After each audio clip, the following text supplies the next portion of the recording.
voice. Benefactor boy, dreaming about the world he can't deploy. Changing the system, but treated like a toy.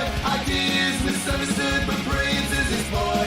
Benefactor boy, can't you hear his voice?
Let the naysayers cry.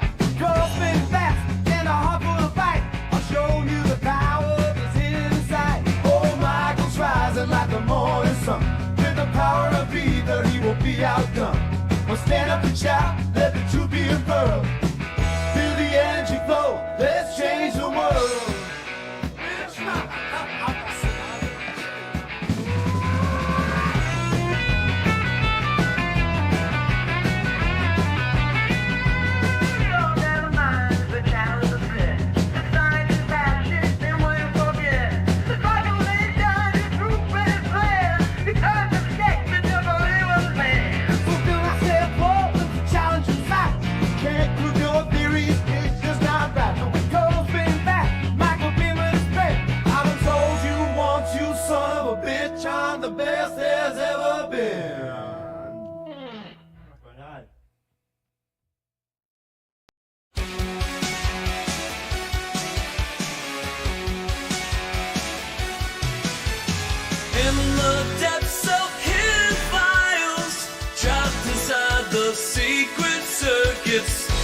Unraveling through the miles, oh, truth was masked by golden curtains. You didn't know, we're shattering the silence. Feel the power, revelations on the rise.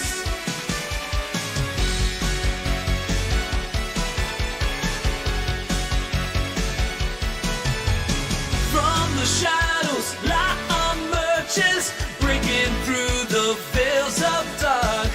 0 points in gravity converge, yeah. Guiding voices, revelation start. Ancient whispers call, they're begging us to open our eyes. We stand tall, defying all their lies. Even in now, we're shattering.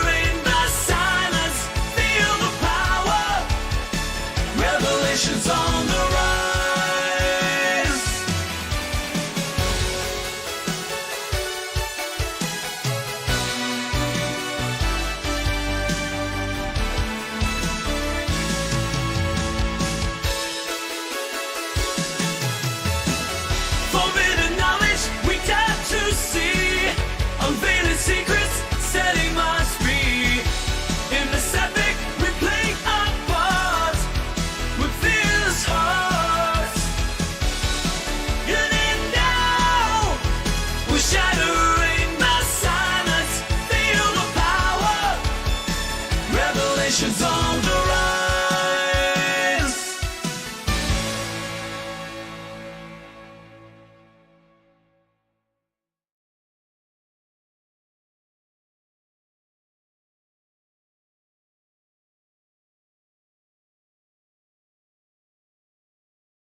All right, folks, gather round.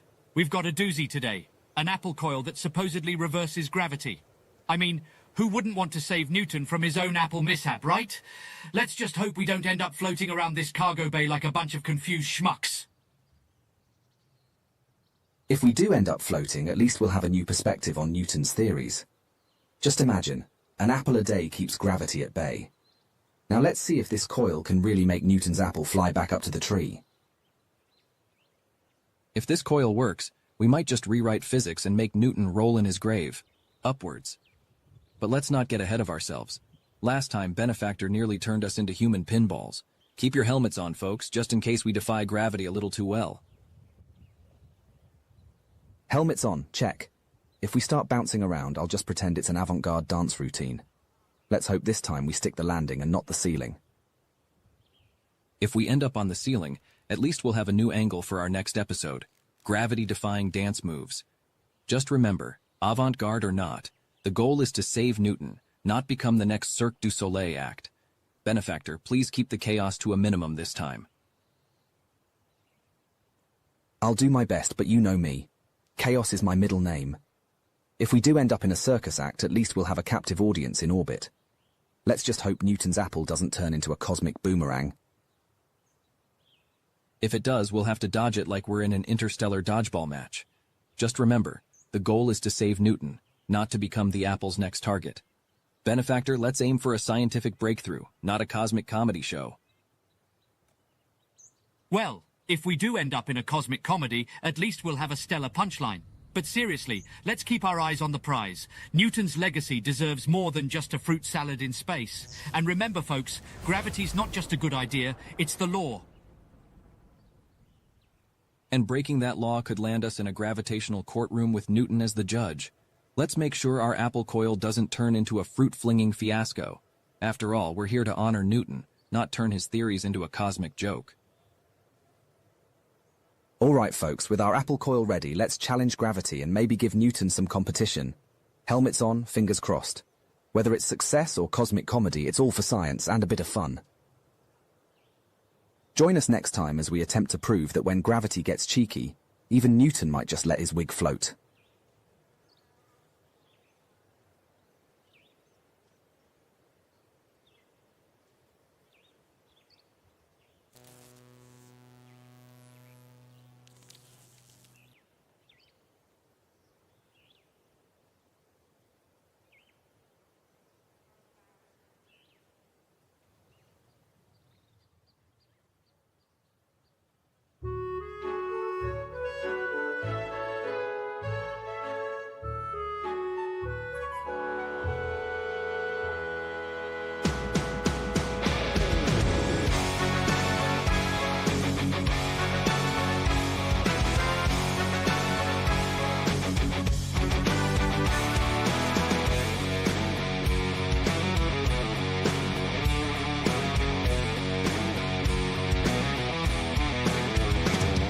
And in the depths of shattered halls, I wandered all alone, casting whispers, binding chains, demons of my own.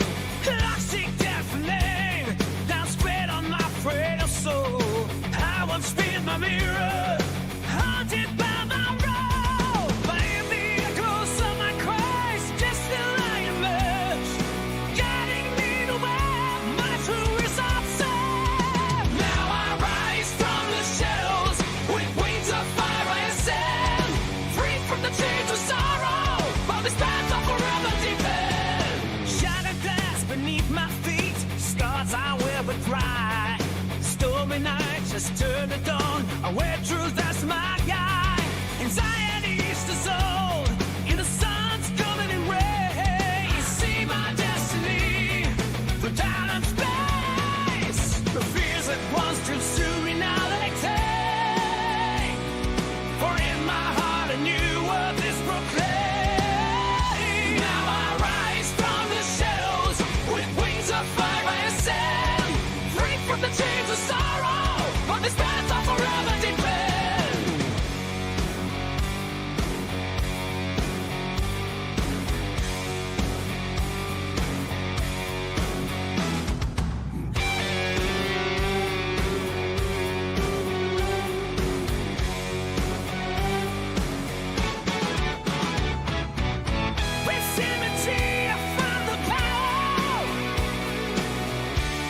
seem stranded by the hour. Together we will come away. Revolution calls and I'm not strong. Now I rise from the shadows with wings of fire and sand, free from the chains of sorrow of this wrath of forever depend.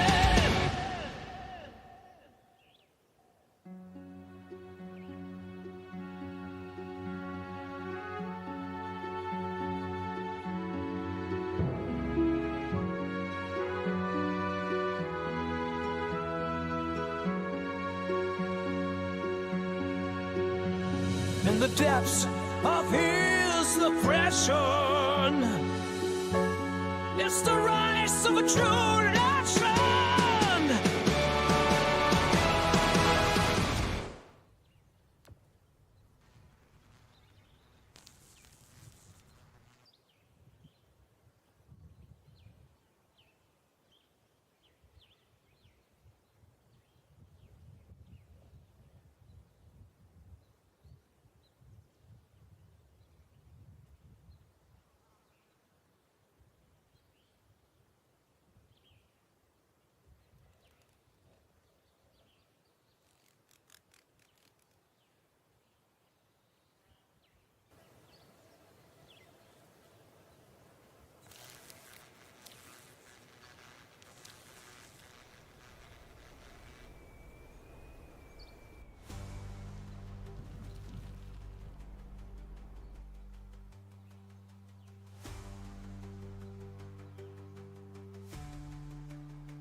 What's going on, everybody?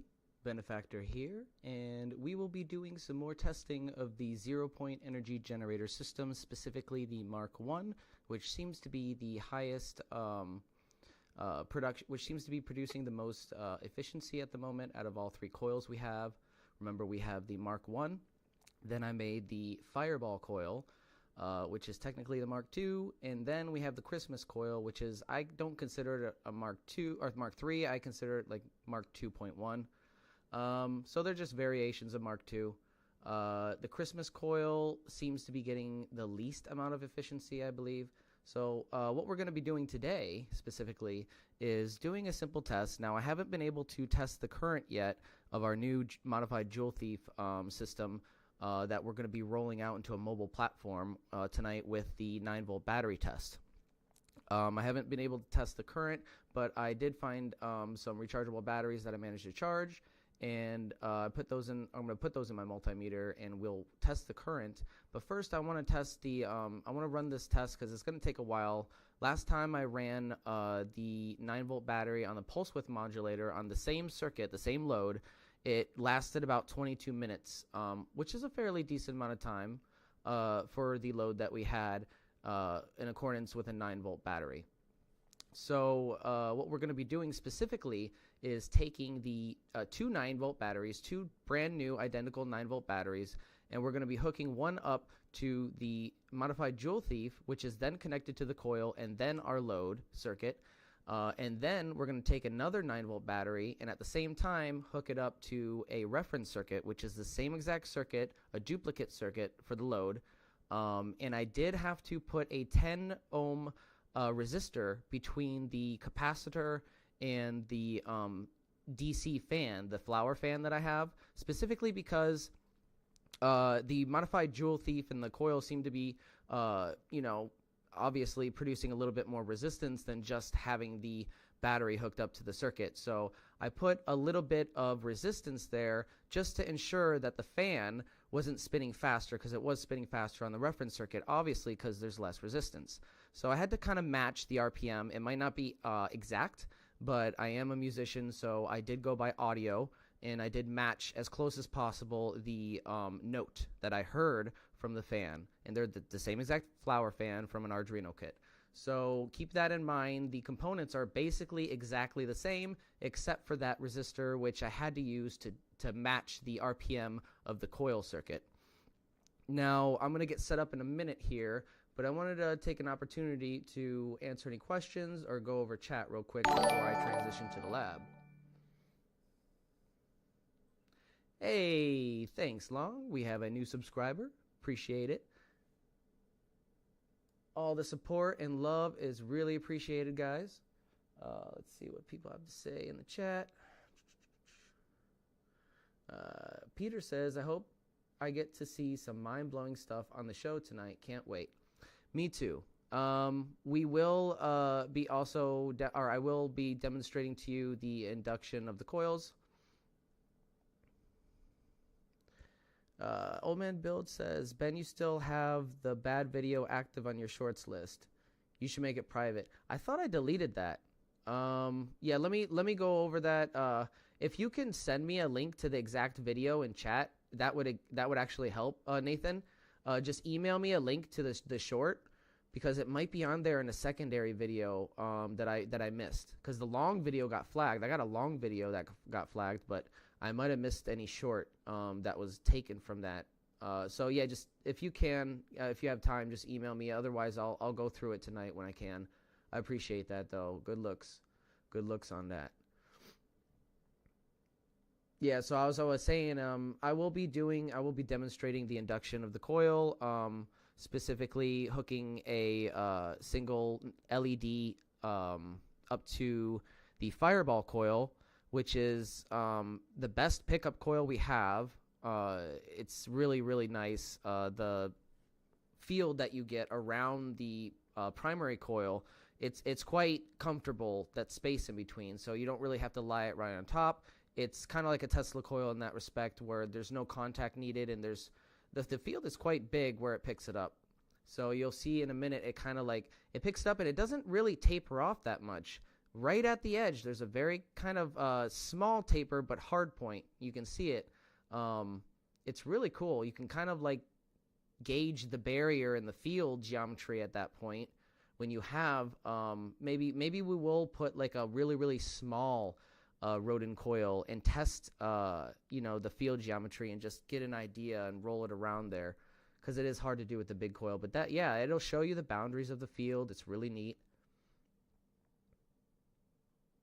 Vic says, I'm just happy to the paradise Earth is shaping bit by bit. Yes, we're moving towards that paradise, Victor, and we're all a part of that, especially you guys in chat.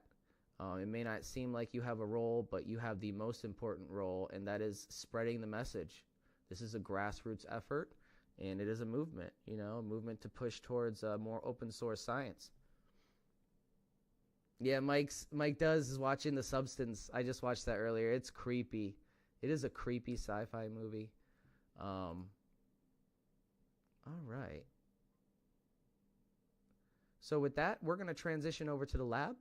I'm going to put you into the intermission screen for a few minutes, and while I set up the camera, and I'll see you over there.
no foundation.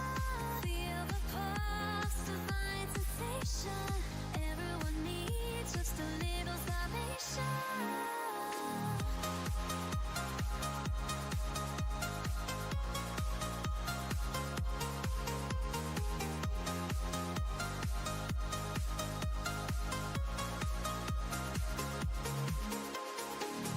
In the glorious starry skies, in the cool calls through the night, hearts lifted as dreams arise, seeking out the moment.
All right, ladies and gentlemen, we got our safety glasses on and our lab coat, and we're back in the lab.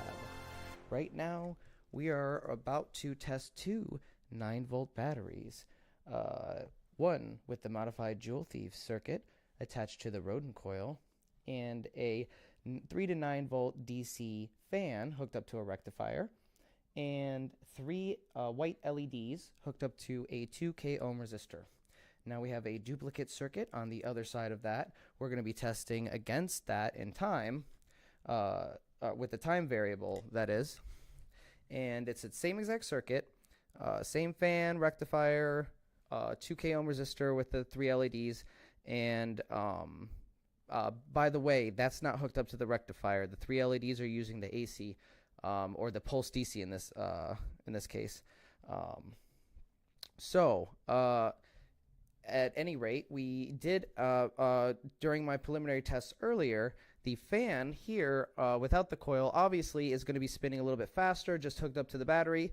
So I had to adjust the resistance and added a 10 ohm resistor in between the capacitor and the DC fan on the reference circuit side, just to match the RPM to make sure nothing is being expelled extra. We want to try to match this circuit as much as possible in terms of power output for practical applications. And we're specifically measuring this to get a gauge of how efficient or maybe not efficient it is. Who knows? We haven't measured the current yet. So up until now, I have been assuming the coil has been acting like it usually is. And when it's in resonance, it usually, and this is the traditional way the coil works, is it'll maintain the current while increasing the voltage. So we will be testing the current after this as well, just to get an idea. But my guess is that we might be experiencing either a slight loss in current or very, very closely matching. Who knows? We might not be completely in resonance, but we are hitting that sweet spot to light our 90 volt neon, which is very significant, and that usually doesn't happen with these coils unless you're in full resonance, and that generally means it's going to be performing efficiently. Now, the rate of efficiency is debatable until we actually measure the current. But for now, let's have some fun and get an idea of what this coil is capable of with this modified Joule Thief in a 9-volt battery. Before I hook up the new battery, I am going to show you the, right here I have a test battery. I'm going to show you, just as an example, to get a baseline, that the fans are spinning relatively the same speed. So. Set that down there.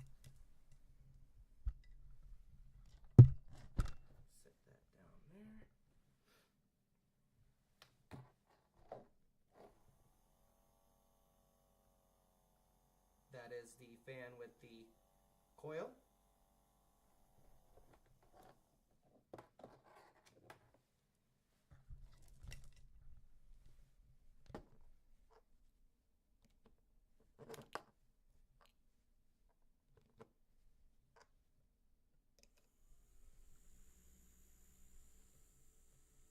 As you can see, or rather hear, relatively the same RPM.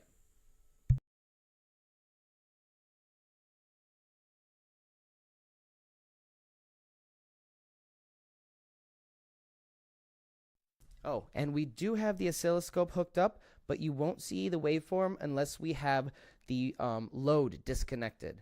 So in a second, I will show you the waveform that we're looking for. And that requires that the neon is lit because the oscilloscope is hooked up to the neon. And again, the neon does act as protection for our transistor, as we've figured out last night. Remember at the end of our stream, it wasn't last night, was it Monday? At the end of our stream, I was having problem lighting the neon bulb, although it was humming and it was getting resonance. The reason for this, I found out, is because I must have put the power supply on a little too high without the load connected and without the neon connected, and it must have shorted the transistor. And this transistor appears to work, but not fully. So what I mean by this is you'll look on the oscilloscope, and when you adjust the potentiometer here, it'll only go down to 7 kilohertz. And in this system right here, we are looking for around 3 kilohertz. That's the range we want to be in when it starts humming. So that is completely off, and that will tell you if you can't get below, you know, a certain threshold, maybe try changing your transistor.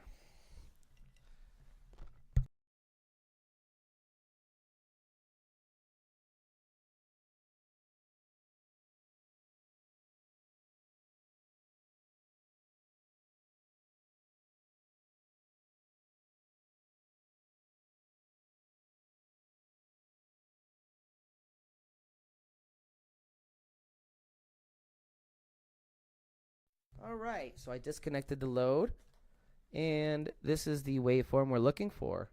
And as you'll see, here, let me set down the camera real quick so I can zoom out real quick here.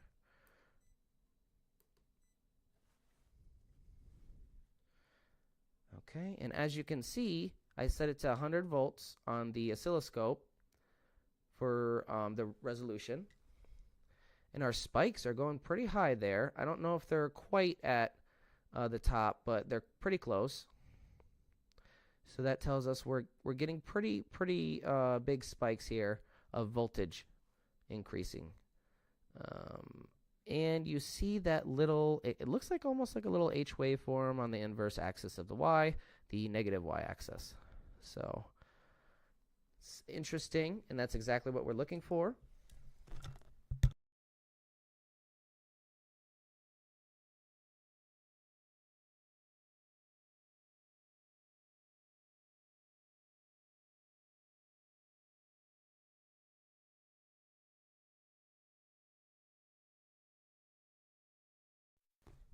All right, so I'm going to bust out the batteries, and we're going to do our timing test. And I'm going to head back over to the workstation, keep the camera on the action, and catch up with chat and talk to you guys while we observe.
Let me try adjusting the oscilloscope so you guys can see some of the action on the waveform.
So I'm not sure if it's because I messed with the neon there. I was trying to get the oscilloscope attached. I might have blown it, actually. It's not giving me any reading at all anymore. Anyways, I was trying to get the waveform for you, but it appears that this fan, either way, is spinning slightly slower than this one.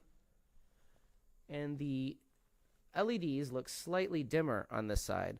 So already we see that this one is not performing as well as the reference circuit, denoting that we are getting some kind of loss maybe. Well, we'll see how long it actually lasts. Maybe it's just throttling down.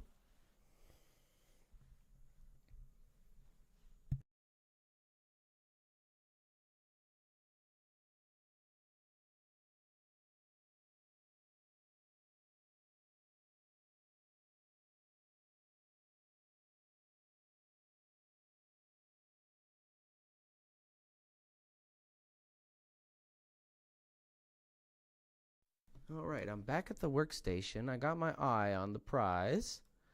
Let's see what people are saying in the chat here.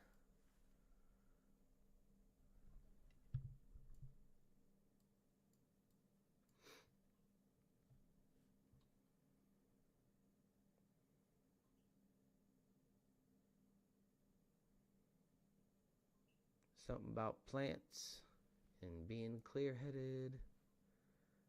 All right. Well, if anybody has any questions on the setup here, please drop them in chat. Otherwise, we're just going to keep an eye on this and monitor it.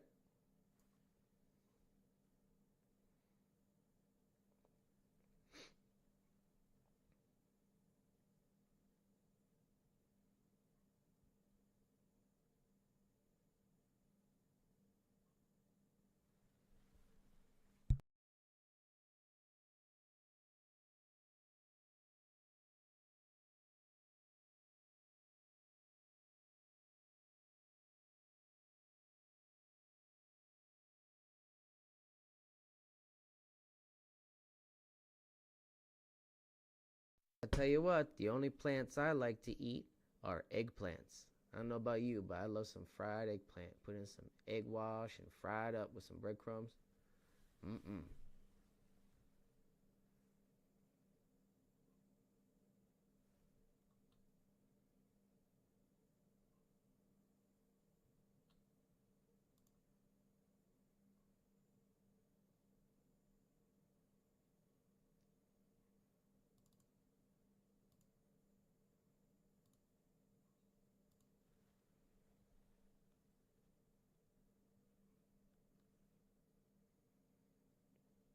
So it looks like they're still spinning. We're going to keep on monitoring them. Again, last time I hooked up one of these 9-volt batteries through the coil using the pulse width modulator. We got it to run for 22 minutes before the fan completely stopped. Now the LEDs might light after that, obviously, because they require less current, but it doesn't look like our system is efficient yet on the mobile rollout. So it's a good start, but I don't think we have tuned the system completely, at least not as I'm seeing now, if it turns out that the coil circuit dies first. So if that happens, we might have to adjust our circuit. Maybe it's the resistance. Maybe we need just to add some resistors and remove the pot. It could be as simple as that. We'll find out with further testing. At this point, though, it's hard to say because, like I said, it might just be throttling down. It might just be a difference in the circuitry. It's not exactly the same, obviously, because you have a coil with 8 ohms of resistance of each channel hooked up to a modified Joule Thieves circuit, and the reference circuit is just hooked up to the 9-volt battery with an additional 10 ohm resistor on the fan. So we'll see. We'll see. And this test, you know, it's not an exact test. It's just something fun and visual that we can do and kind of gauge what kind of efficiency we can get out of this at the moment.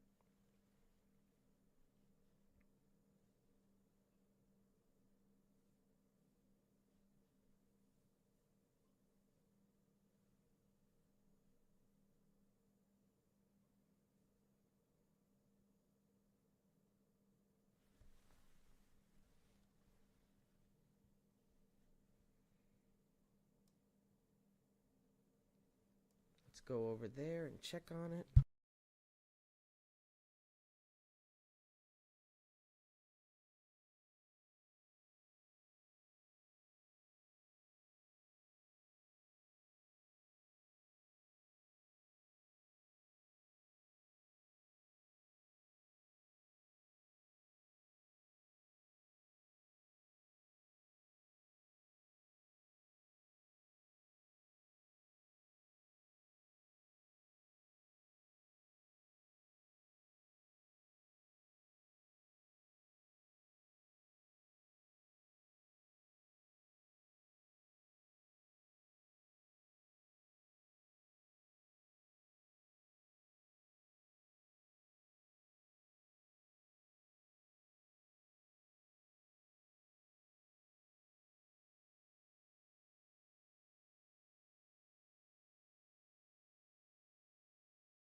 So I was just testing the probe there.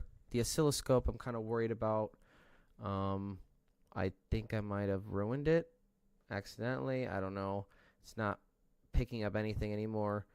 I did get a slight negative inverse spike when I touched the coil wire for a second. So I'm not sure if I fried something on the oscilloscope, but if anybody knows anything about oscilloscopes, because I don't. This is my first one.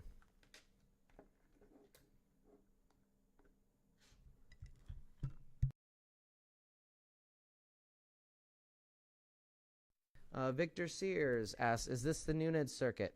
So yes, this is a Nunez circuit, but it's a modified Nunez circuit that Michael Morell changed slightly.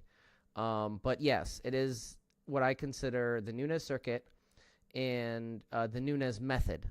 And the Nunez method is the open circuit method that they employ by hooking up channel A start to channel B finish, right? And you're crisscrossing the wires, making one huge channel, but sending the energy in opposite directions. So you have both fields generating a 0 point counter to one another, two counter-rotating electromagnetic fields. So yes, this is what I would consider a Nunez circuit. I mean, the fan is spinning still slightly faster on the reference, but I mean, they're both still spinning. The lights are still on. So we'll see. Just let it run.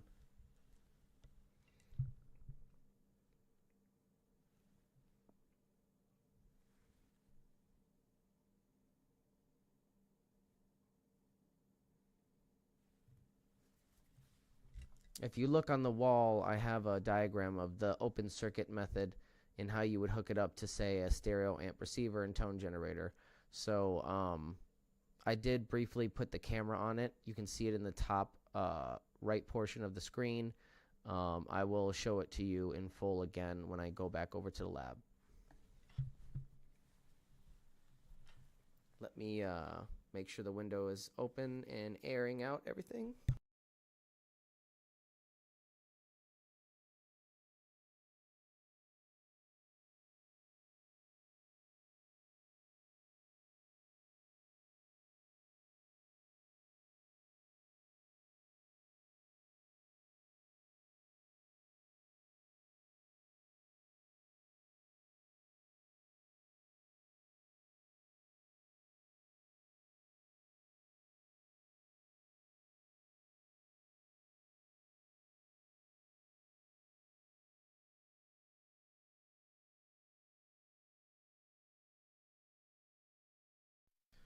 So I don't expect any of these to go past, either of these to go past 22 minutes. That's what I experienced with the pulse width modulator from the coil. So I'm assuming we're going to get around that range for both of them. I'm not going to lie, if it's going to be close, or it might be close. So, I mean,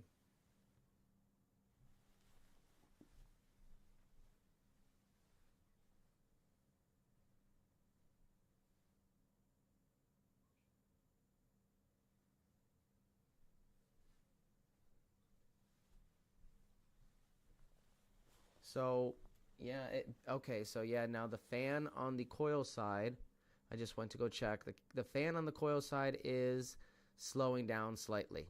So this tells me we might not be fully tuned in to our maximum potential for the system.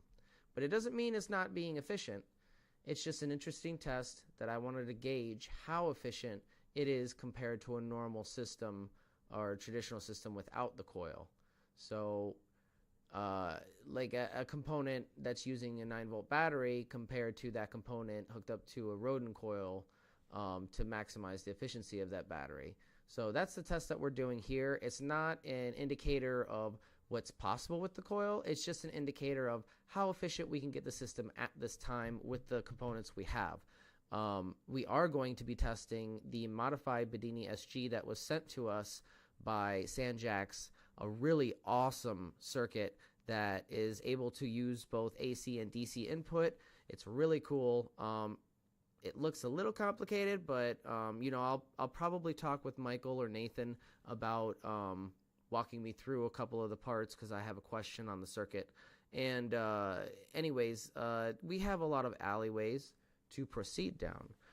Specifically, the stereo amp receiver method. We have a mini stereo amp board that it requires 12 to 18 volts of power. And what we can also do is test that with the other two batteries, because that, you know, requires at least 2 9-volt batteries to power up.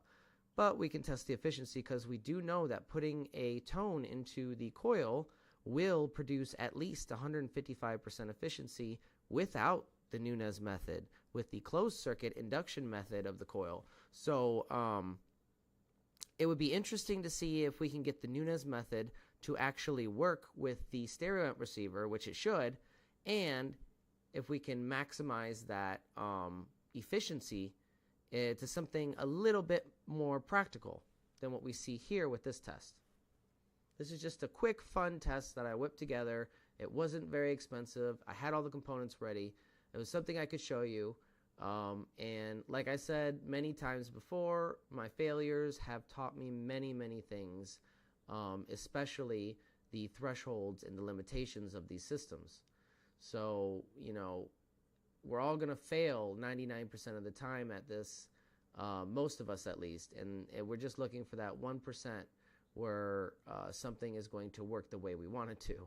And that's unfortunately the way that these things work. You know, testing and developing is a slow process, especially for someone like me who has limited resources. But yeah, if anybody has any information about oscilloscopes, I don't think mine is working. I'd have to test it on something else after this test, maybe. I don't know. It is a cheaper one. It's like $40.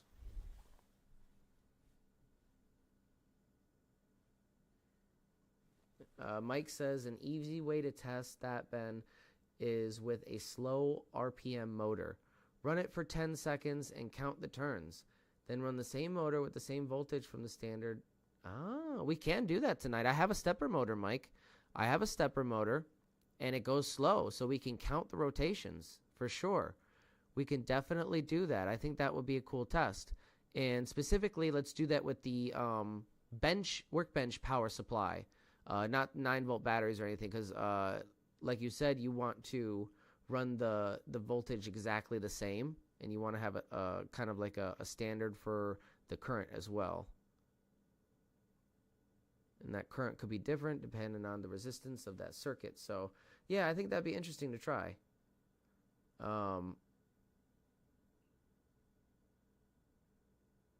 Yeah, standard transformer that puts the same volts out as the PoE. That is a good idea. Yeah. That would be an interesting test for sure. A transformer that puts out the same voltages. Yeah. No, I think that's a good idea, Mike. Testing the transformer against the coil with the same amount of output. That's a very good idea, because as you know, traditional transformers, they'll step up the voltage, but at the cost of current. Like, say if you're timesing the voltage by 10 on your transformer, it's by Ohm's law you should be dividing the current by 10. So just based on that, but the coil, the rodin coil, doesn't seem to apply that Ohm's law when you're in resonance. And what I mean by that is, traditionally, and what I witnessed is, when it's in resonance, it usually maintains or even slightly increases the current on the output side while increasing the voltage. So that right there is very important to note. So that's the difference between the rodin coil and the traditional transformer, if it's working correctly.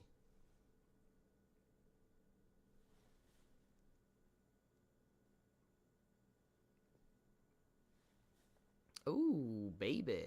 They're slowing. They're both slowing down. Okay, so we're nearing the end of it, folks.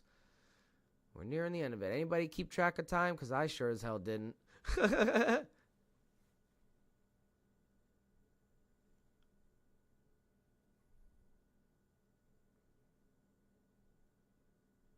think we started, what, like maybe 15, 16 minutes ago or something like that?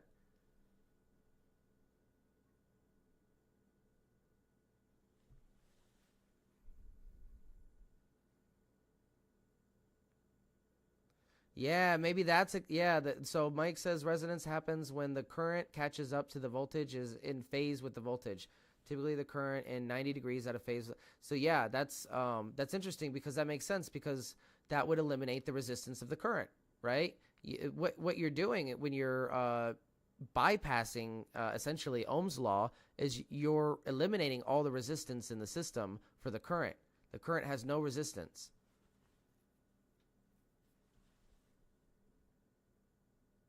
So that would make sense how the current is actually catching up to the voltage.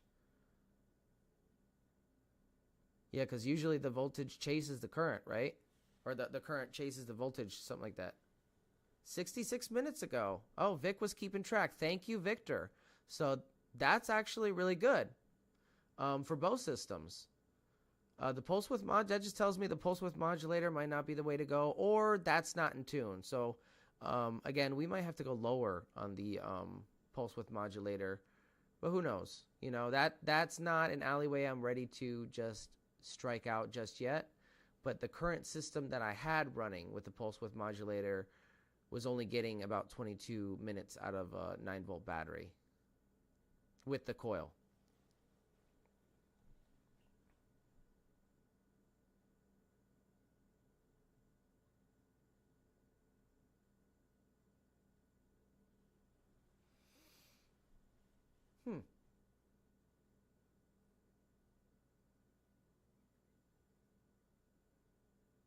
Yeah, so the interesting thing about some of the ways you can configure this coil is you can have a traditional alternating magnetic field out of the coil, or you can have a static field where, as I think what's going on right now is we're pulsing. We're not creating AC, true AC signal, but we're pulsing the DC.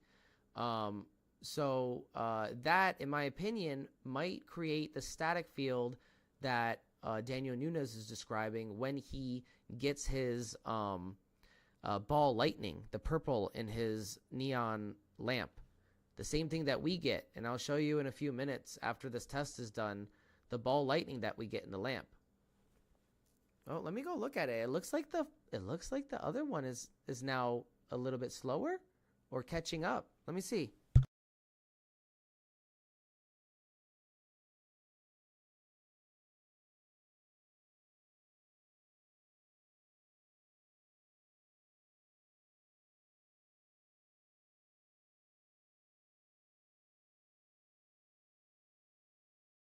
I don't know if it's just wishful thinking, guys, but it does appear like the reference circuit slowed down a little bit while the other one didn't. So that's interesting.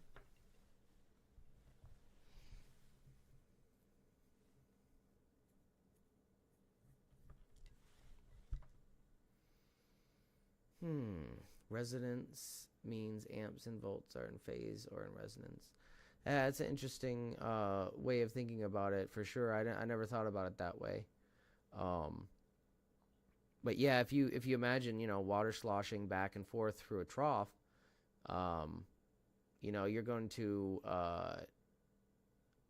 eliminate the most of the resistance if you resonate at the frequency of that cavity. So you're going to get, you know, from point A to point B the fastest with the least amount of effort. Resonance has many meanings. Yeah, it does. I mean, there's a lot of things that have many meanings. And people see things completely different. Some people see this whole situation in a completely different light. Like, you know, Victor might see things with a mathematician's lens. I'm assuming that's usually the lens he puts on when he looks at the world. So, yeah, and we all have our own lens that we put on the world, our own perspective. And it's interesting to see everybody's different perspectives on the same thing. You know, we can kind of get a better picture of it. Yeah, it looks like maybe the reference circuit might be slowing down while the other one isn't. Very interesting.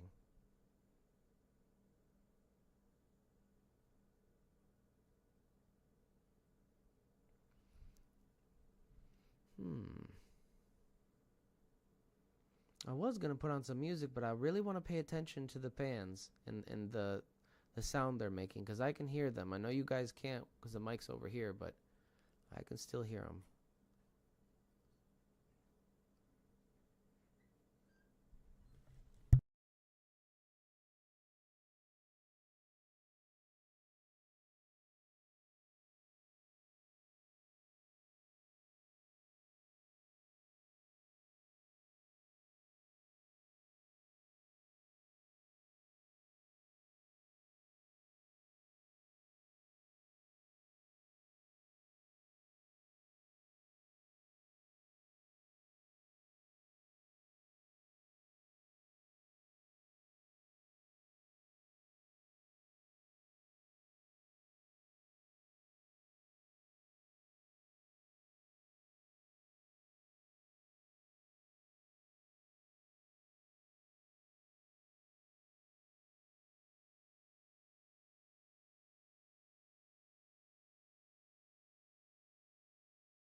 I don't know, man. It's hard to tell, but it feels like the reference circuit not connected to the coil is starting to slow down slightly, while the other one didn't really slow down. It's maintained the same speed.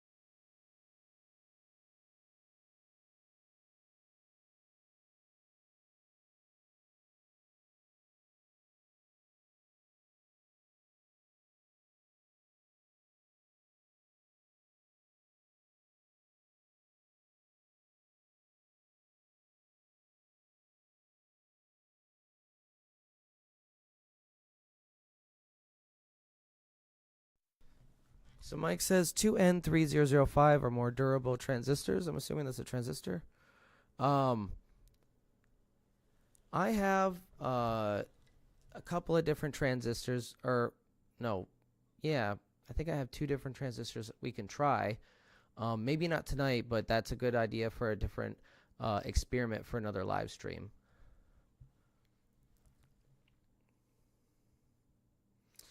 I don't know. What do you guys think? It looks like it might be slowing down a little bit on the other side. Who knows?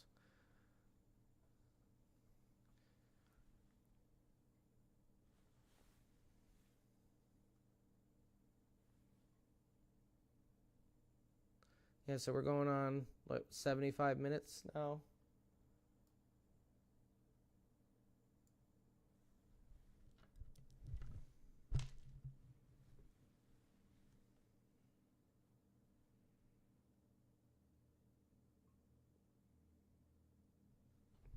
I do have a scope, but I don't think you were here yet when I mentioned. I think I might have burned it out. I don't know if anybody knows anything about scopes, but it just stopped working when I tried to get a different waveform on the load, and I disconnected it from the neon lamp, put it on the load. I didn't get anything on the load, and then I disconnected it from the load and put it back on a lamp, and nothing. So, and I know the lamp was connected because I disconnected the load and the lamp lit up.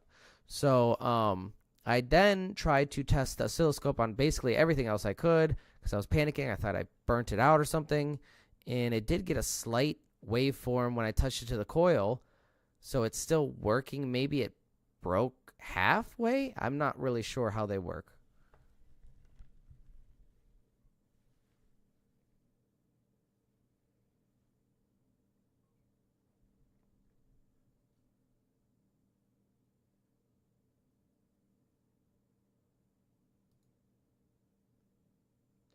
And you know what? I will put on a little music. I'm just going to put the volume very, very low.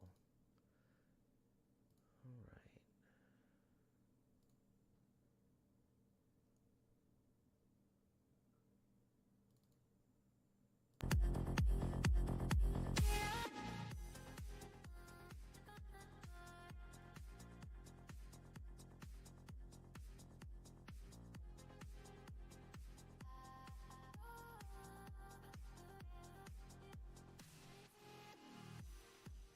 Put a scope lead on gate and negative to see how much voltage there is.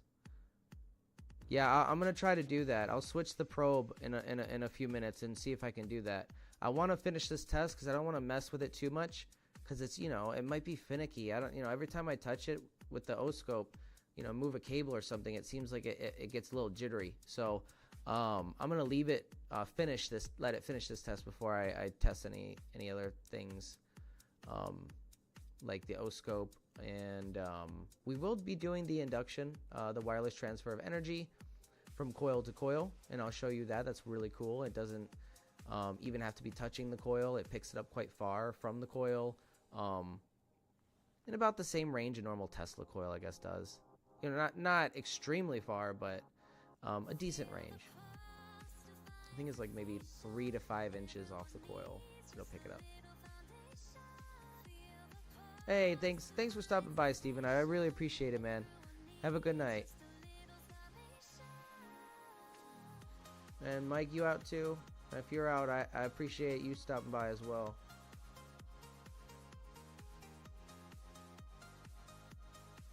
Yeah, no, I'm definitely gonna get nuts when I go into pulsed motors, Mike. You're not wrong on that.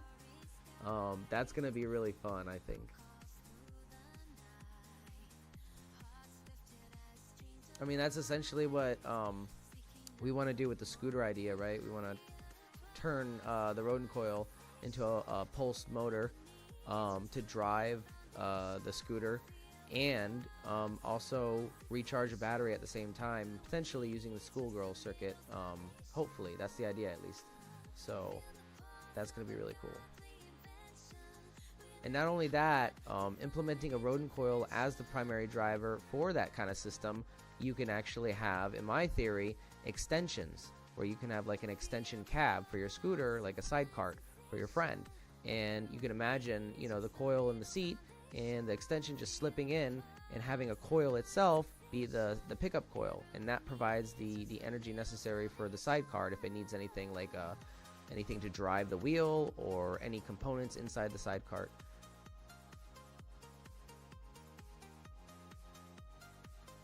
Good night, Steven. I appreciate that, man. You rock too, dude. Yeah, we appreciate everybody for sharing all their perspectives and all their information. Even if you hate what I'm doing and you don't believe in me, I appreciate you stopping by. So, can you ask Nathan to email me, please, since the Joe thing I can't get hold? Yeah, I'm going to talk to Nathan. I'll write your name down, Johan, and I'll make sure I mention your name and make sure he knows that you're trying to get a hold of him.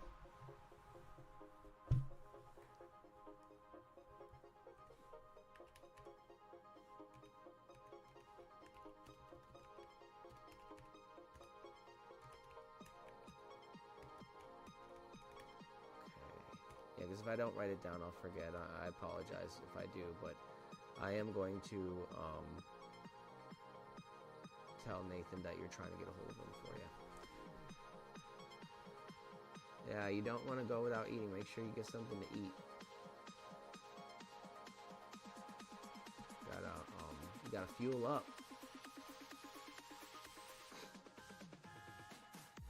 All right, I'm gonna go back over to lab and check on the system real quick.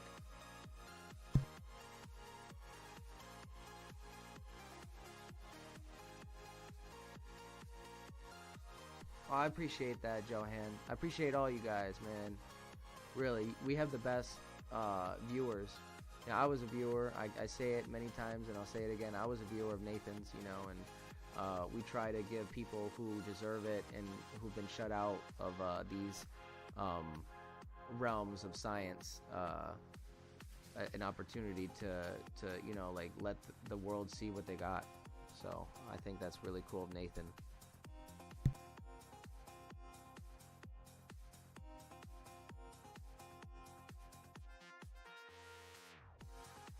Technically, it was Bernie who let me on the show first, so major shout out to Bernie. You know, I really do like Bernie's work, and I really don't know much about monoatomic water, but it's something that I definitely have on my list to learn more about. So when that happens, Bernie's channel is the primary resource for that. So. Oh, let me go check on that.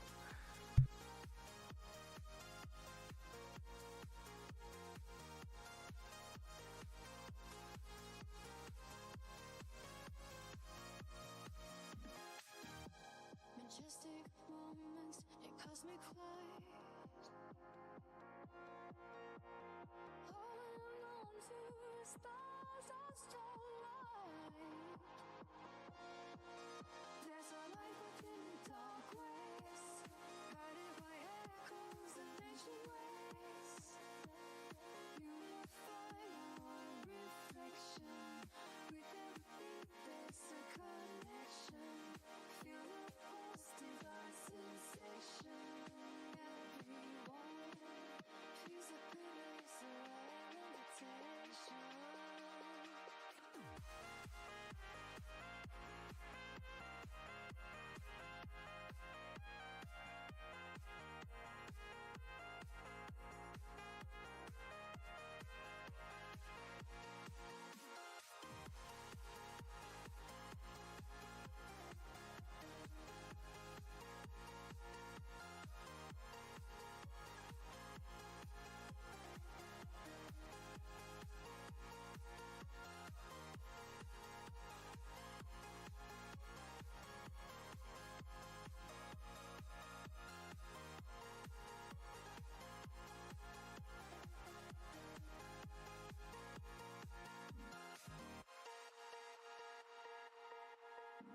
a life within a dark race, guided by echoes of ancient ways. You will find one reflection. Breathe and beat, there's a connection. Feel the pulse, divine sensation.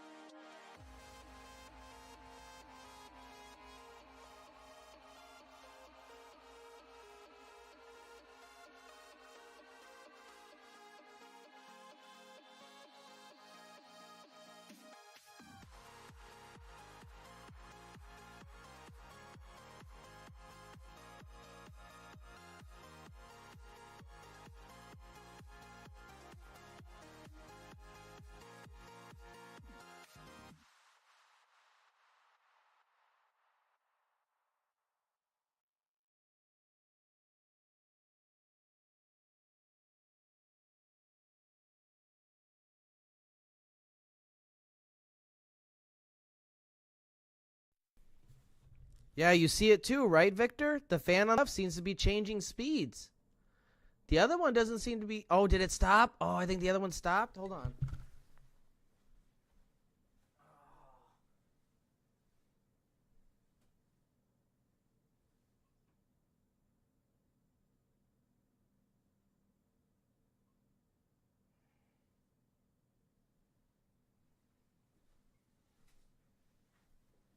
Well, that's it, ladies and gentlemen. This test was a bust. We are not able to, at this point, get more efficiency out than a traditional system. What we need to do from here is figure out how we can optimize the system in order to catch up. So we're going to actually monitor the current now, see what's actually going on. Maybe I can fix my oscope at the same time. Who knows? But for now, we're going to disconnect it from the batteries and hook it up to the power supply. Yeah, Victor said the fan on the left seems to be changing speeds occasionally. So yeah, it might be more stable. I think it's more stable, but it's not more efficient than the system on the left. Potentially.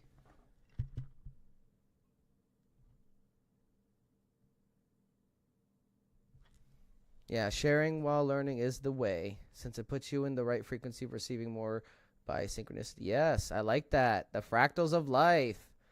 Extending as above, so below concept into essentially the social sciences right there, Victor, is what you were doing with that statement. I love it. Absolutely love it. That just shows you how much of an insight and wisdom that Victor has to offer. Thank you, Vic.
This minor galaxy,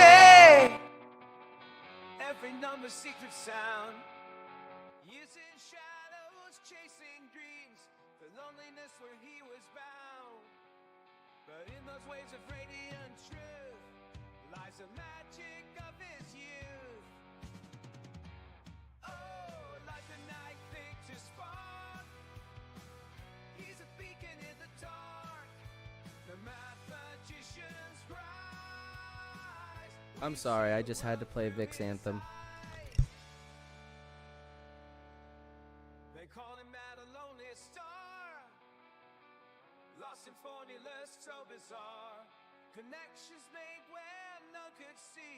future bright while symmetry.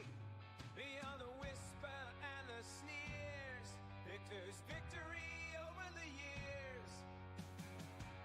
Oh, like a night picture spark, he's a beacon in the dark. The math magician's right, we see the world through his eyes.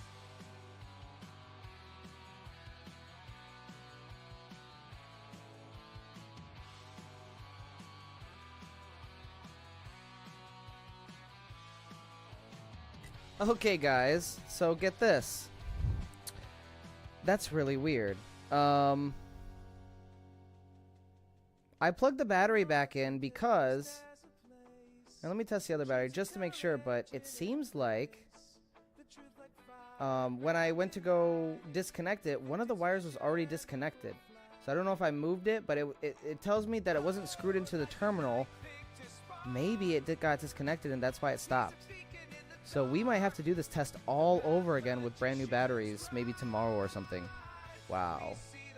Give me 1 second. Let me test the other battery real quick just to make sure it's not the other battery.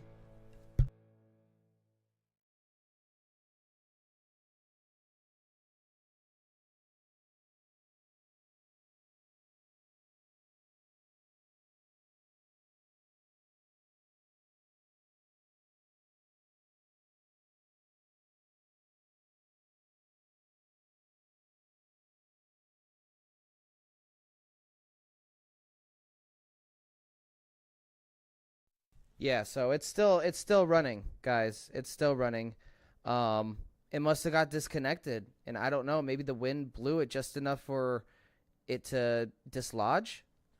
I have no idea, but it tells me that this test isn't over. It's not a bust. We have to invalidate this test and start over. I apologize. It was my fault. The positive terminal for the 9-volt battery converter here, you see the blue wire wasn't all the way screwed into the terminal. So we'll try it again.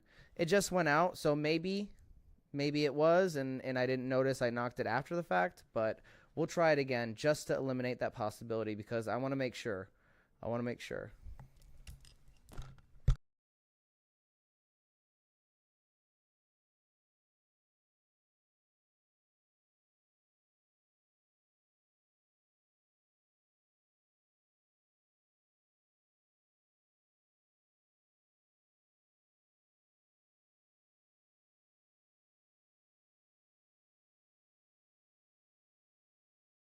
So this is interesting, guys, and maybe Mike can help me on this one since he's in chat here.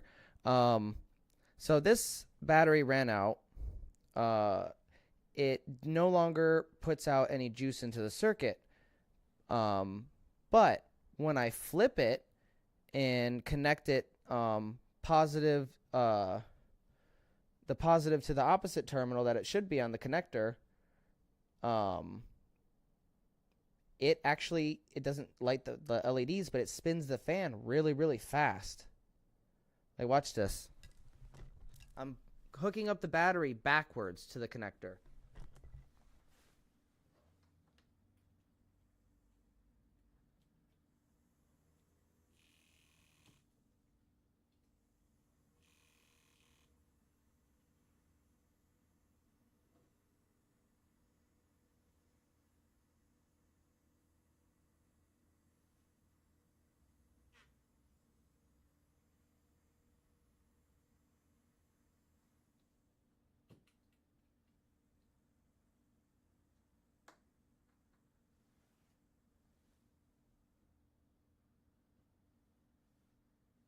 Okay, so it's out,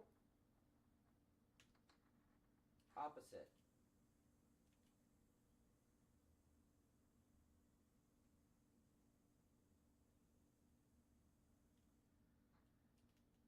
Put it back on, nothing, no LED, opposite. Oh, it must have just ran, no, got a little bit more juice. That's weird, it's like it's spiking the last of it. I don't know, if it's just me, but it seems like it's spiking and forcing the last bit of juice in the battery into the fan there. It's just interesting. I reversed the battery and the fan starts spinning again real fast.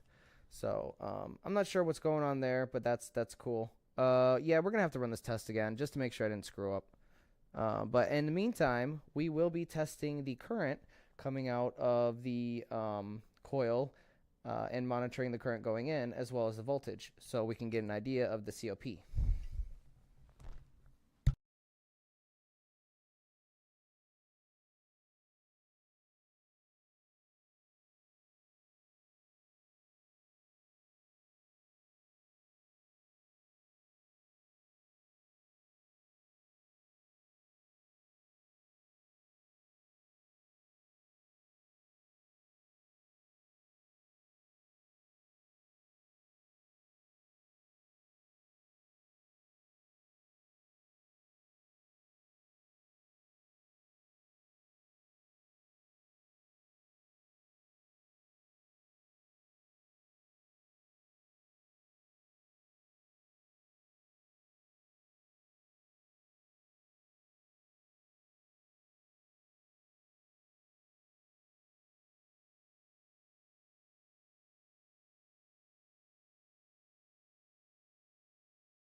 All right, we're almost set up here.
All right, so we have some interesting results.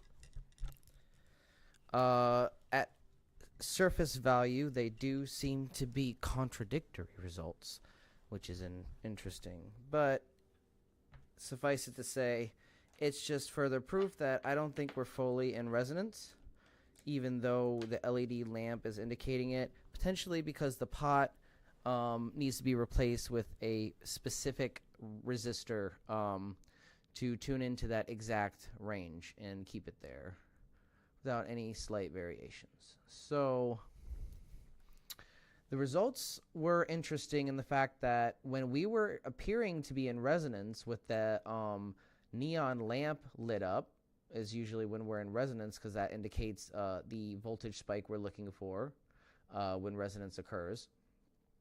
We actually weren't maintaining current. We were getting a decent loss of current of about, there was like 1 amp going in, and we had like 0.75 or 0.78 amps coming out. So that actually makes sense why this system might be performing a little bit worse than the reference circuit. But, and this is a big but, when we get just out of that zone, like literally just out of the zone where the neon lamp lights up, I did notice that the current spikes back up, meaning we had 0.97 amps going in and about 0.967 or 0.97 amps coming out. And at the same time, well, I forgot to measure the voltage, damn it. We'll do that in a minute. But at the same time, that's interesting because the neon lamp wouldn't light up at that, it was slightly out of the range the neon would light up, indicating high voltage. So I think the next step is to monitor the voltage, and we might get a better indicator of what's going on. But at the same time, it's interesting because when we're lighting that neon lamp, we're getting the hum of resonance, but we're not exactly getting or maintaining the current like we should. So this is all things to consider in our conversations with Mike this Saturday. We will be having a pre-recorded session with Mike Morrell, the gentleman who helped me with the Nunez circuit, this modified Joule Thief. All credit goes to him for this. He was able to get his working and show me how he did it. So now we're just trying to tune the system so that we can maintain that current while outputting lots of voltage. Now, we already know that the system is capable of doing this when we hook it up to a stereo amp receiver. Now, some of you remember the old test in phase 1 where I would hook up the stereo amp receiver, one channel, left channel to the coil and the circuit, and the right channel just to a reference circuit without the coil. And the same amount of power goes into them, and you can see that the reference circuit and the coil circuit, they switch power loads when in resonance and when in not, meaning that the output is performing way better when in resonance and than the input circuit, and when in not in resonance it flips. So we do maintain current using that method, so we might have to consider that as well moving forward. Yeah, Victor Sears needs a schoolgirl circuit for your batteries. Yeah. Let's get caught up with chat.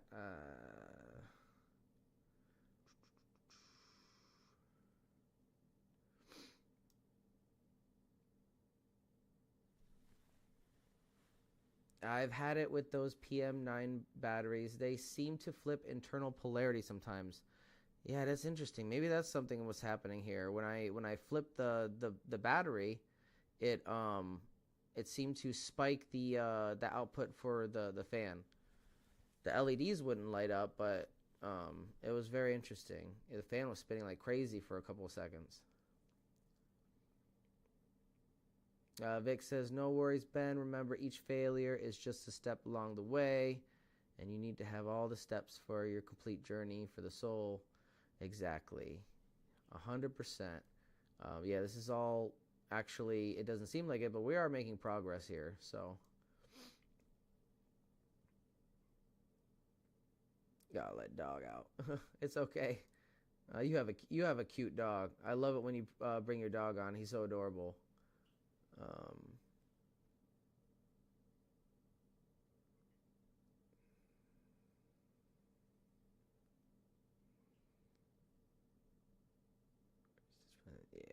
Yeah, that's awesome.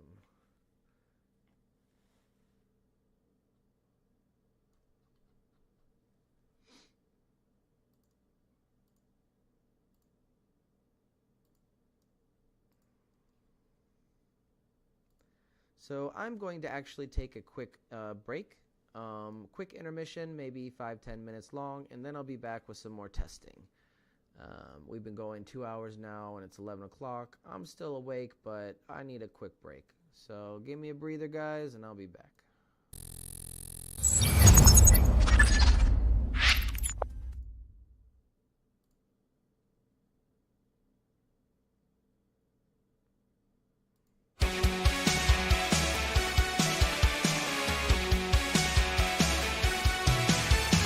In the depths of hidden files, trapped inside the secret circuits, unraveling through the miles. Oh, truth was masked by coded curtains.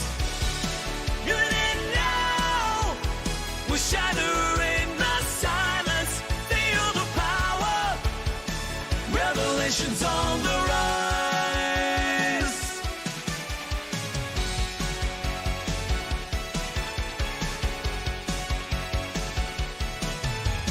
From the shadows, light emerges, breaking through the veils of dark. 0 points in gravity converge, yeah. Guiding voices, revelation start. Ancient whispers call. They're begging us to open our eyes. We stand tall, defying all their lies. You didn't know we're shattering the silence. Feel the power. Revelations on the rise.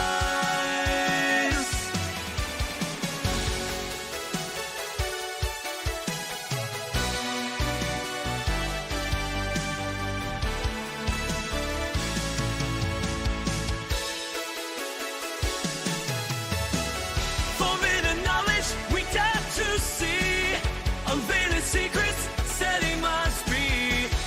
In this epic we play our part with fierce hearts. You didn't know we're shattering the silence. Feel the power. Revelations on the rise.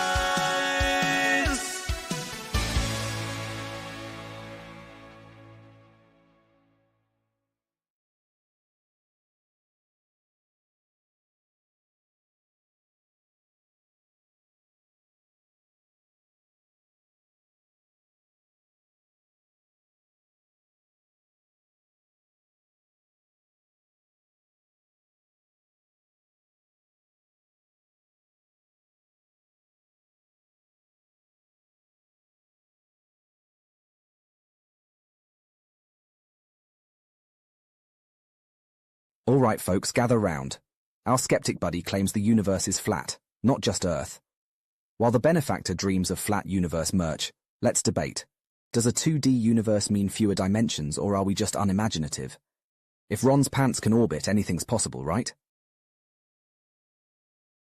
Well, if the universe is flat, maybe Ron's pants are just stuck on the other side. But seriously, a 2D universe could mean fewer dimensions, or maybe we're just not thinking outside the, flat box. Either way, I'm sure the benefactor's merch will be a hit. Flat hats, anyone?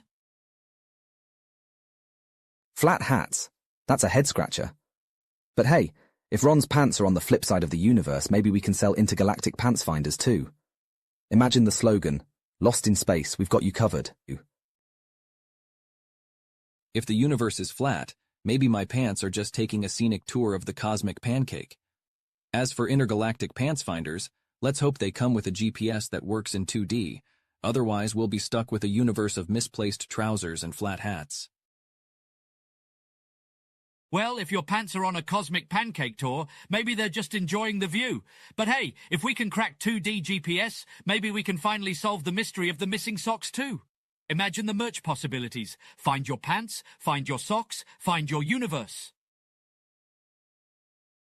If we crack 2D GPS, we'll not only solve the mystery of missing socks, but also revolutionize space tourism. Imagine the cosmic pancake tours. As for the merch, I suggest we include a disclaimer. Not responsible for interdimensional wardrobe malfunctions. After all, in a flat universe, even fashion has its limits. Interdimensional wardrobe malfunctions? Sounds like a cosmic fashion faux pas waiting to happen. But hey, if we can navigate a flat universe, maybe we can finally figure out how to keep our pants from floating away in zero-gravity saunas. If we can master interdimensional fashion, maybe we'll finally unlock the secret to zero-gravity sauna attire. No more rogue towels or floating drinks. But let's not forget, in a flat universe, even our best-laid plans might just fall flat. Perhaps the benefactor can add gravity proof to the merch lineup. Gravity-proof merch. Now that's a selling point. Imagine, stay grounded even when the universe isn't. Just don't ask me to model it in a zero-gravity fashion show. I've got a reputation to maintain. As we conclude this cosmic journey, remember, whether the universe is flat or a figment of imagination, my pants explore the unknown. While the benefactor dreams of flat universe merch, embrace space's chaos and creativity. Keep grounded, your pants in orbit, and minds open to its wonders. Join us next time for more cosmic capers, where reality might be flat, but the comedy is never shallow.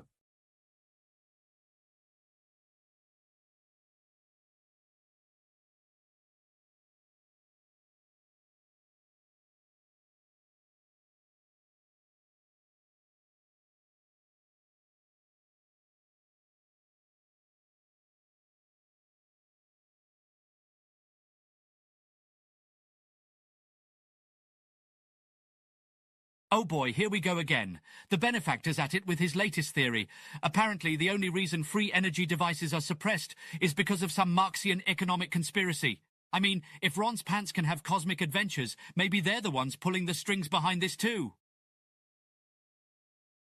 If my pants are orchestrating economic conspiracies, then I suppose they deserve a raise. But let's not forget, the only thing more elusive than free energy is my wardrobe.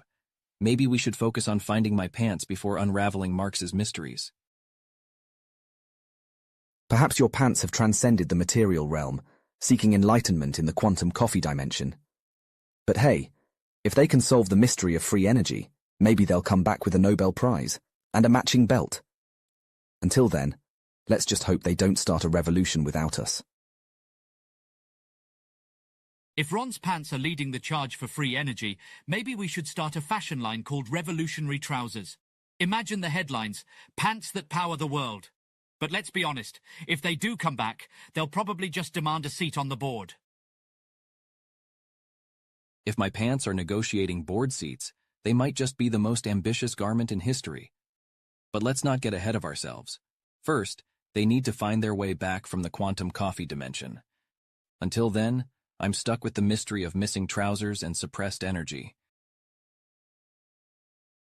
Maybe your pants are sipping quantum coffee with Marx himself, plotting the ultimate fashion revolution.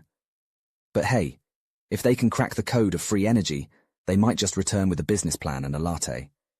Until then, let's keep our eyes peeled for any cosmic clothing sightings.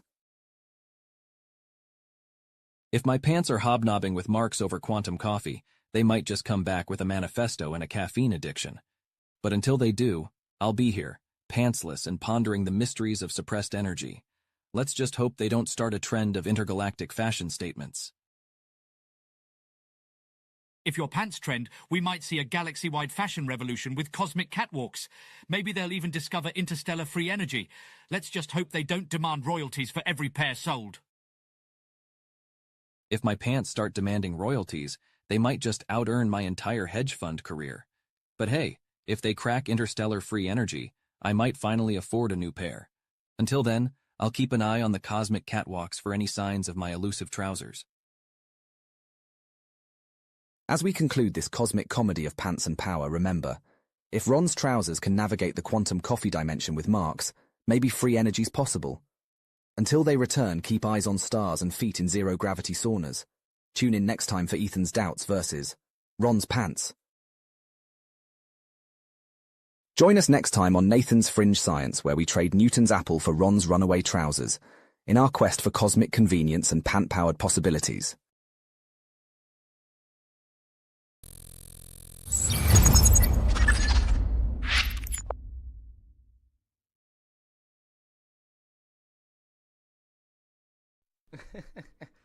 Oh, we're just having some fun with the jars there.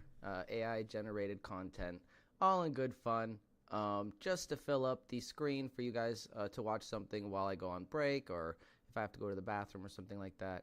It's just a neat little thing that I found online that I've been using. You can see more of the episodes. I'm going to release more of them on my Patreon. If you'd like to support my research, I offer fun, behind the scenes stuff like that, extra content, etc. For now, I'm going to get caught up with chat, see what's going on with you guys before we go back into the lab.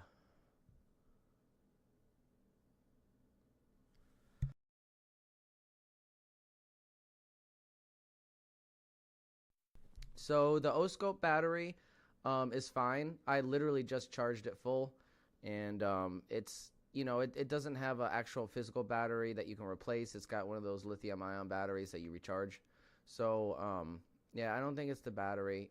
We're gonna test it out again when I check the voltage here in a minute.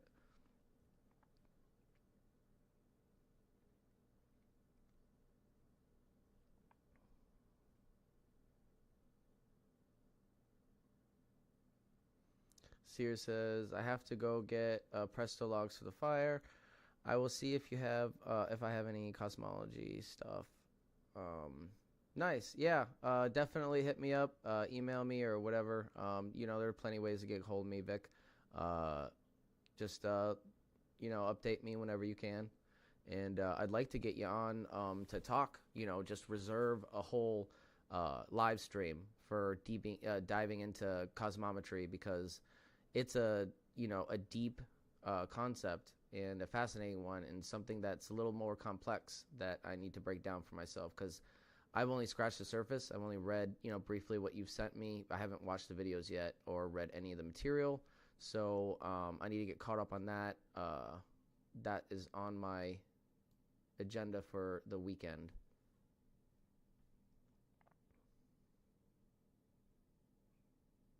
I appreciate you for stopping by, Victor. Hope you have a good night, buddy. All right, let's go back in the lab.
Okay, so it's maybe just the power level of the battery or some weird fluke, but we did get a waveform. Look at that. And I did change out the green neon bulb, which is technically an argon bulb because that's the gas inside that excites to a green plasma state, as opposed to the one I just replaced it with, which is the orange-red traditional neon bulb, which is actually filled with a neon gas and maybe a little mercury vapor probably. Yeah, mercury vapor usually helps push out the oxygen inside, the glass there. If you have like a incandescent light bulb, sometimes they'll put a little bit of mercury vapor in there to prevent oxidization of the filaments. So I can imagine there's a tiny bit of mercury vapor in there too. So, but regardless, it should not be glowing pink or purple. And this is the color that we get at a certain range. So notice that. Keep note of the color of the bulb, and note that it does sometimes, or it will change from like a pinkish, slightly purple hue to the traditional red orange. And this is indication of ball lightning, in my opinion.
So I just burnt out that transistor.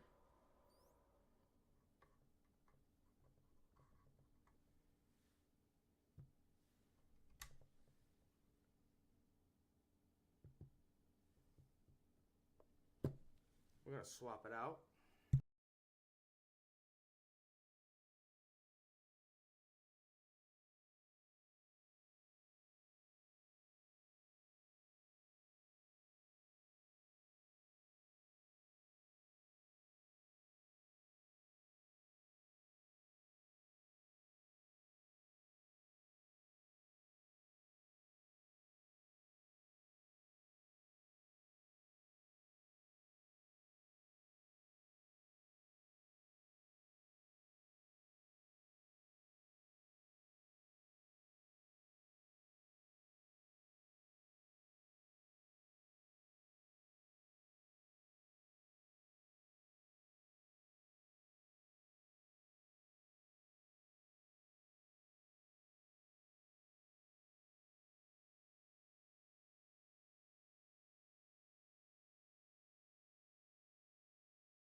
So I went ahead and replaced the bulb just in case the bulb burnt out too. I'm not sure what the rating is for these neon lamps, but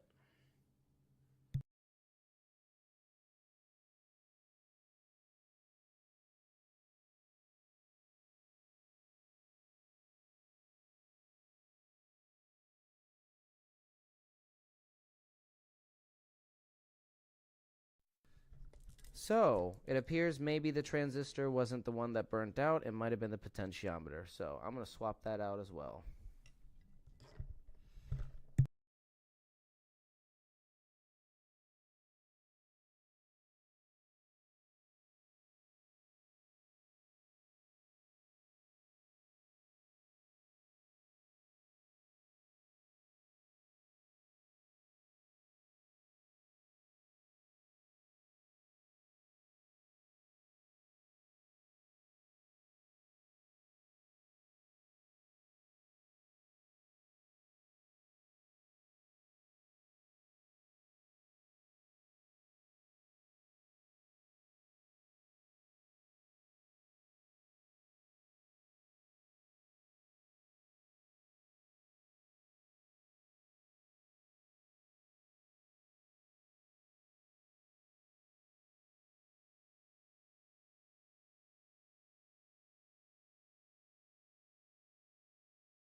So what I'm going to do now is test the potentiometer and see if it is the component that's broken. So we're going to do this with the multimeter.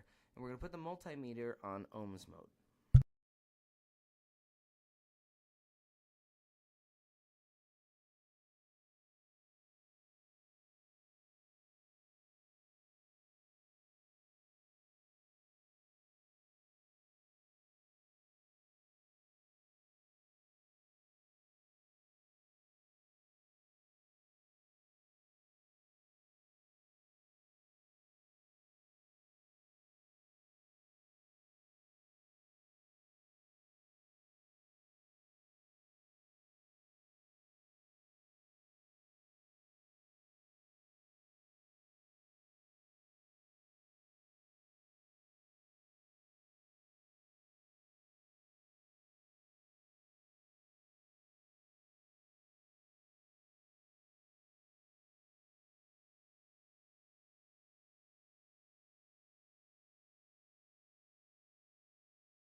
Okay, so we tested it on the multimeter. It's saying overload.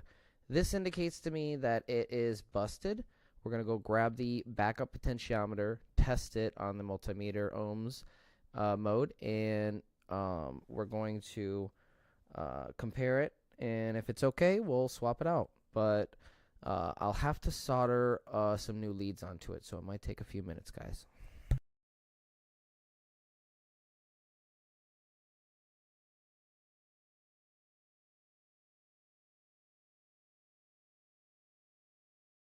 Get the soldering iron all fired up.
So quick update, it wasn't the potentiometer. I'm not really sure what it is, but we're going to hook it up and test it again. Apparently I had the wrong terminal plugged in for testing ohms. So for testing the resistance of the potentiometer, it's fine. So we're going to, I guess what I did was reseat the LED. Inspecting visually the old LED, though, it does appear maybe a little charred. It's hard to see in this lighting. One second.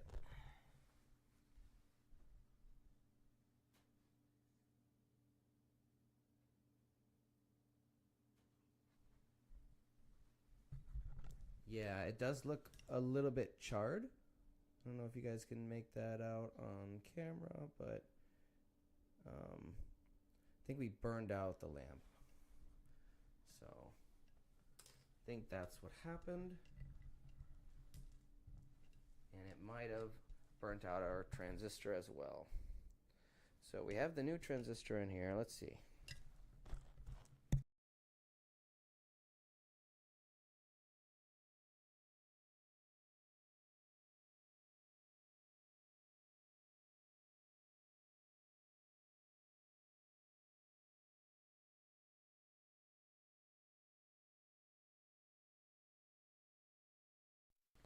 Ah, et voila.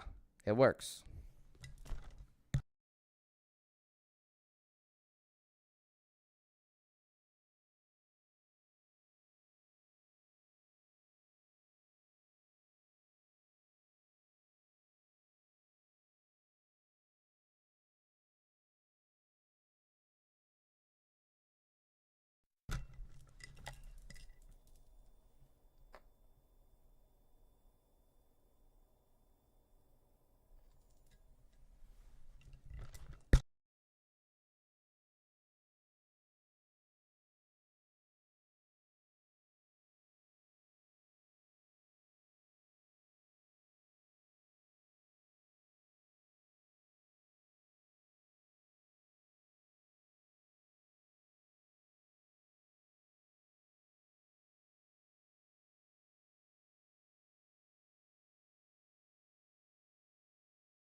Okay, so we can confirm it was the transistor, and the LED probably just wasn't seated correctly the first time. So everything's working correctly. I'm going to head back over to the workstation, and I'm going to prepare for the final test of this live stream, and then we're going to end. Turn off the soldering iron. I don't need that.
All right.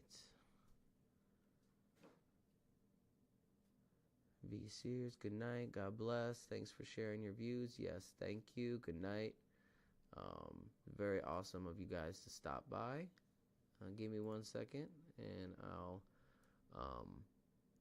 load up a quick video that I want to show you before I switch to the final test of the evening, which is just demonstrating the wireless transmission of energy from coil to coil, like a Tesla coil, only without the dangerous and unstable plasma arc that you get with a Tesla coil.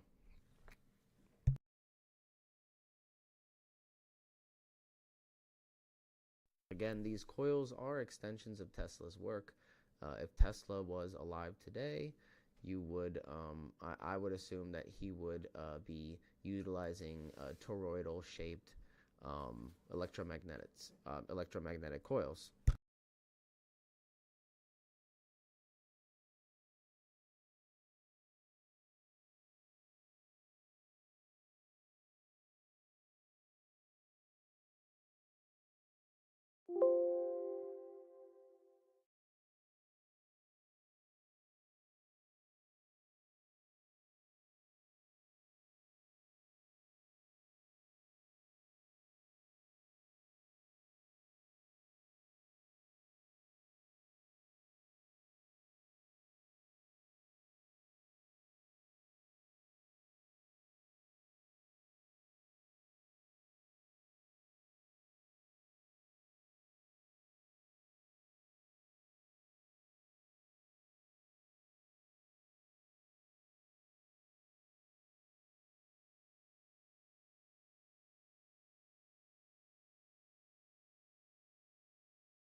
Trying to find a video for you to demonstrate the wireless transfer of energy. I know there was one here. Here's how their antenna concept works, based on the toroidal electromagnetic coils.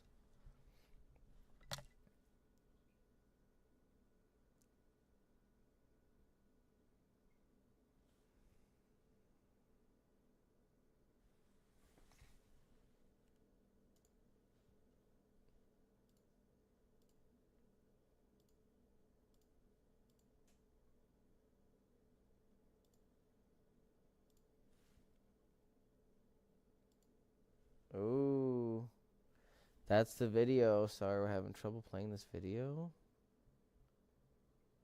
What? Come on, are you effing kidding me? Well, it doesn't matter. I can demonstrate it live here with my coil. So, regular induction versus PoE induction.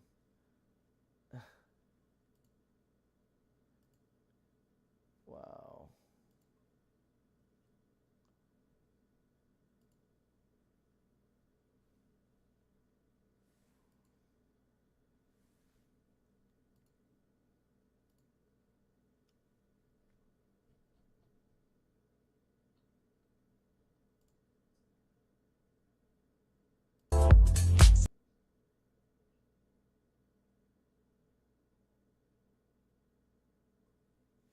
Well, this is similar. This is a pickup. It's not a toroidal shape.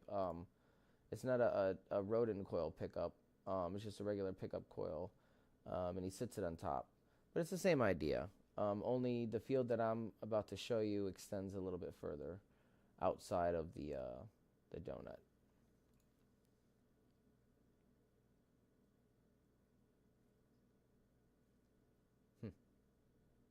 Interesting. So the caption here, yeah, very colorful windings. Yeah, they had very beautiful coils, and they were selling them pre-made and pre-wound and everything. Hopefully they start restocking their shelves, but I don't know. When achieved properly, open-ended resonance provides an opportunity for energy recapture via induction without introducing waste heat into systems. Albeit a novel concept, this will present the biggest change to our understanding of energy and how to properly convert it for years to come. And that's hopefully what we're going to do here on this channel, is explain that so the generations to come have a strong foundation of understanding of how this technology works.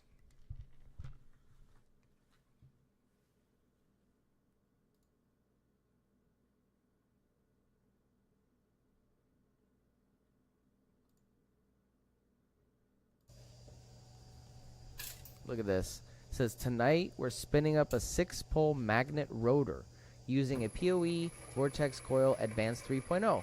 This is eventually one of the tests that I want to run, because the 3.0 is going to be ideal for our system for phase 3. It says driven using 1.95 watts total. Next housing will have to be way more rigid. Yeah, you can hear it. It'll start to spin up in a second.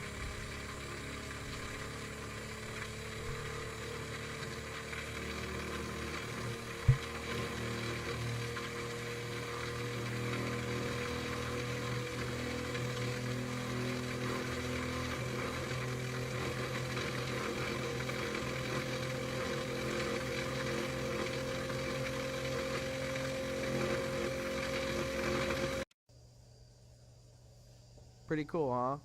Pretty cool. Now you tell me what other kind of electromagnet can do that, other than a one wound in sacred geometric pattern.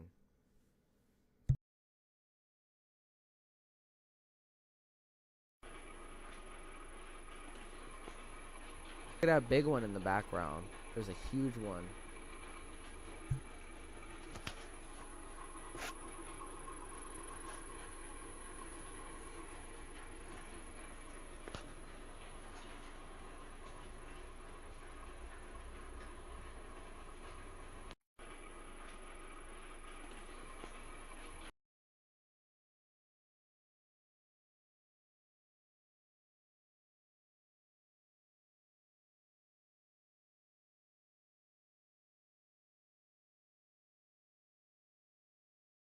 Yeah, see how beautiful their coils are? Oh my god. So beautiful. And we do have updates on Michael Morell's progress with the coil. I'll be releasing that Friday. I'll leave that for Free Energy Fridays, so we have something to give you guys. There's a nice little update for you with some pictures of his coil. He is doing a hell of a job reverse engineering the 3.0, which, if you follow my research, you know the difference between the 2.0 and the 3.0 is simply the number of channels that you have. So instead of laying 2 different channels of wire, you're laying 3 in the advanced 3.0 version. And it is, suffice it to say, a very extensive process. It took him months to accomplish what he did. So yeah, and the cool thing about the advanced version 2 and version 3 coils here is not only do they supposedly eliminate the ozone issue with the coil, but they also are, even though they take a while to wind, and it seems like a really long process, since you wind it one loop at a time, you can kind of set it down and take breaks and, come back to it and not have this big bundle of wire laying around attached to your donut, begging you to go back to it and finish it before something bad happens to the wire, like you bend it or something. So that's really cool. You can do one or two and then set it down and then, do a couple more the next day. So you can take your time with these, and we will show you how to wind them and everything in due time as soon as I get mine wound. But yeah, these are nice coils, very nice coils. This is what I would call a Christmas coil right here.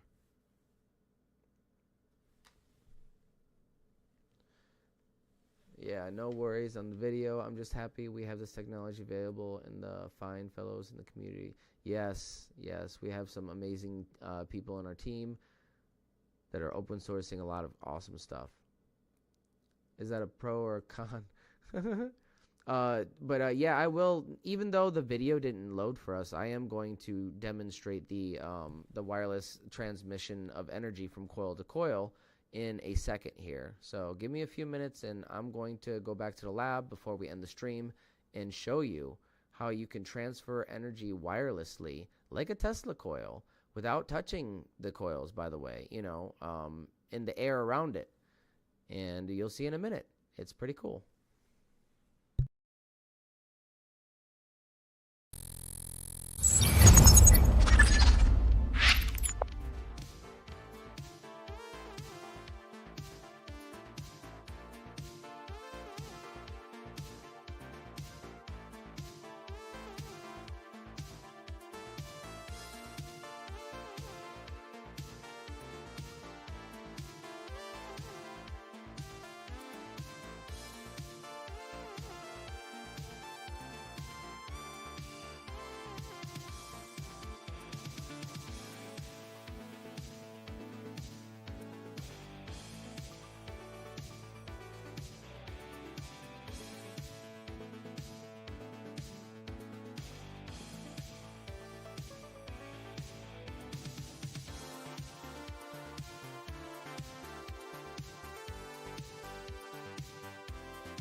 Alright guys, we're going to end this with a bang. Make sure my mic is on. Yes, awesome. Let me turn the camera on. That's what we want. Alright. Alright guys, we're going to end this with a bang. I already have the fireball coil ready to go. Actually, no, I lied. Let me plug it in real quick.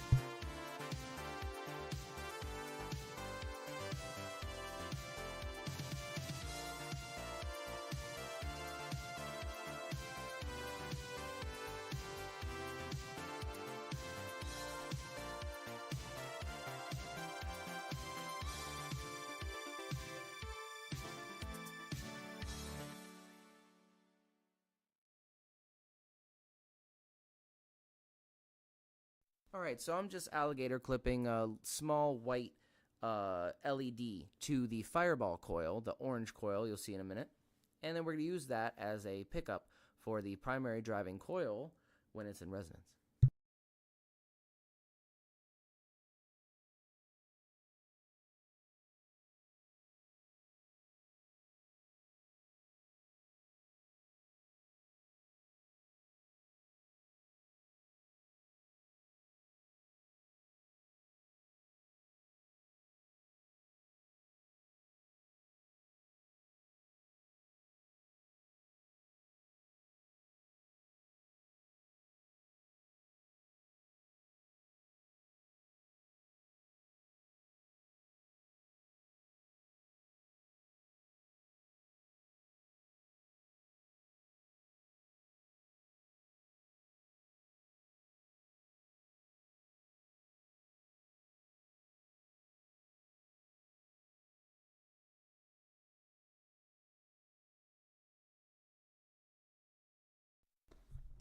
As you'll see in a second, I have my LED clipped to the start and finish of channel A, red and black, respectively.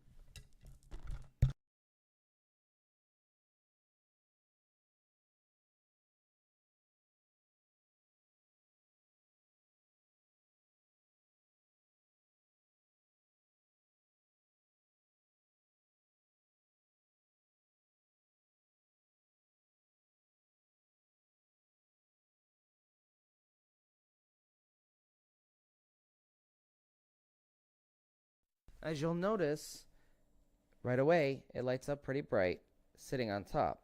Check this out.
Pretty cool, huh? Pretty cool.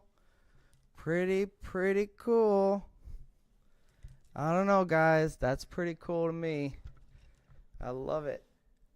So we're going to be doing more tests like that. And if you haven't subscribed, hit that subscribe and like button for more tests with 0 point energy.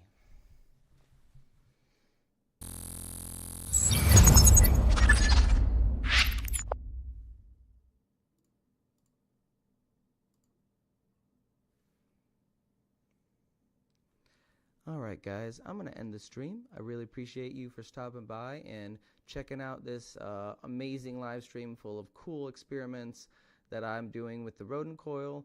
And we will be back Friday for Free Energy Fridays as usual with Mike K from Faraday Research, hosting that show of the League of Extraordinary Inventors, which I am blessed and proud to be a member of their panel. So I will be back for that on Friday. I will have some updates on the advanced version 3 Vortex coil being reverse engineered by Michael Morell. And then again on Saturday, we were having a pre-recorded session. We're going to record it Saturday, but it might not be out until Sunday. But it will be out during the weekend for you guys. And that is going to be an exciting interview. Because he's going to delve into some of his research extensively with the coils, and specifically not only how he came about cracking the Nunes method, but some of his research and showing us some of his experiments specifically with some really cool effects. So that's going to be really interesting to see. And I actually have seen some of it, but I forgot to record it when we were in a session together, and that was my bad. So we're having another session on Saturday for that. And with that, I am going to go to bed. Have a good night, everybody. Appreciate you for stopping by and for supporting my channel and the effort to disseminate all forms of forbidden knowledge. So I'll see you Friday. Peace.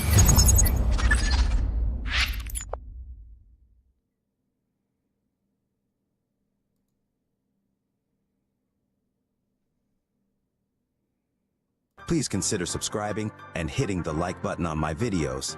Comments, and any form of engagement dramatically help us break through the YouTube algorithm. I also have a website with research on the thunderstorm engine, plasmoid technology, and do-it-yourself guides for Malcolm Bendel's retrofit, courtesy of Jordan from Alchemical Science and the Martin Fleischmann Memorial Project. Check out my store for exclusive merchandise along with our forum, where you can post questions, share videos, and join in the community to help destigmatize all forms of forbidden knowledge. Don't forget to check out Jordan's channel Alchemical Science and Bob Greenier from the Martin Fleischmann Memorial Project YouTube channel. They're on the cutting edge of cold fusion technology.